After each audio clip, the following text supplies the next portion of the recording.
Welcome to the third episode of Fallen Victims, presented by Counterintelligence Institute. I'm Peter Warmka, your host. Here we detail how ordinary people like you and me can easily be drawn into unfortunate yet avoidable circumstances leading to the serious compromise of sensitive data. In this episode, we will enter the world of Daniel. Daniel is president and CEO of a second-generation family-owned business. The company specializes in engineering consultancy services for both private sector and federal government clients. Daniel spends his time between work at the office and holding outside meetings with current customers as well as prospective clients. His business development efforts frequently pay off as he is considered the rainmaker within the company. He was extremely pleased to announce during the previous week's staff meeting that the firm won an award to provide consultancy services for a new state-of-the-art facility being built for the Department of Defense. This would be a very lucrative deal and really serve to help further promote his firm among prospective clients. He wasted no time in having a press release issued regarding this award. While spending over 50 hours per week in managing the firm, Daniel does find time for his family of wife and 3 children. They take family trips, usually at least once per year, to Europe. And additionally, Daniel is passionate about sailing. He owns a 250-foot sailboat and usually takes it out every Sunday with friends.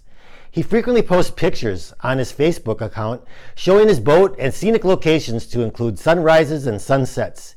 He also mentions that one of his dreams is to complete an approximate 1-month sailing excursion in the Mediterranean. Now, a foreign intelligence service was looking for ways to penetrate the U.S. Department of Defense. They considered the construction of this new facility to be an opportunity.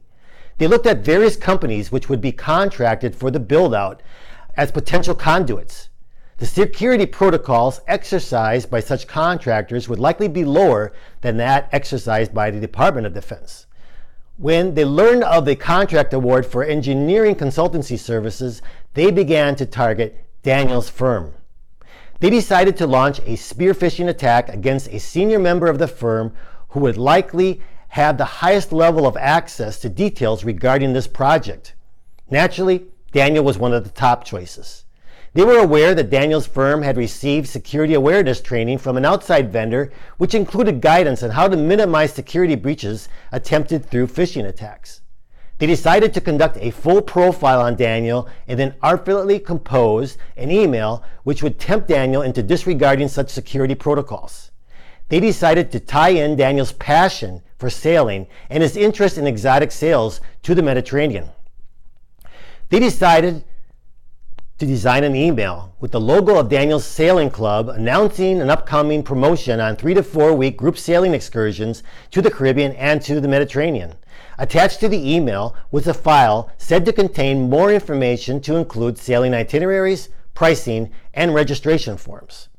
Without hesitation and without verifying whether his sailing club had originated this email, Daniel eagerly clicked on the link. While the information began to download, malicious code was uploaded to Daniel's personal computer. When Daniel tried to open the documents, they appeared to be corrupted. Unfortunately, Daniel did not immediately realize that this was a successful spear phishing attack. Once the group gained access to his personal computer, they were able to access all of his files. As Daniel also frequently utilized his personal computer to log into his company's IT systems, they were able to capture his login credentials. They now had a means to collect information which was invaluable and sensitive regarding the design of the future Department of Defense's facility. So remember, verify, then trust. Until next time.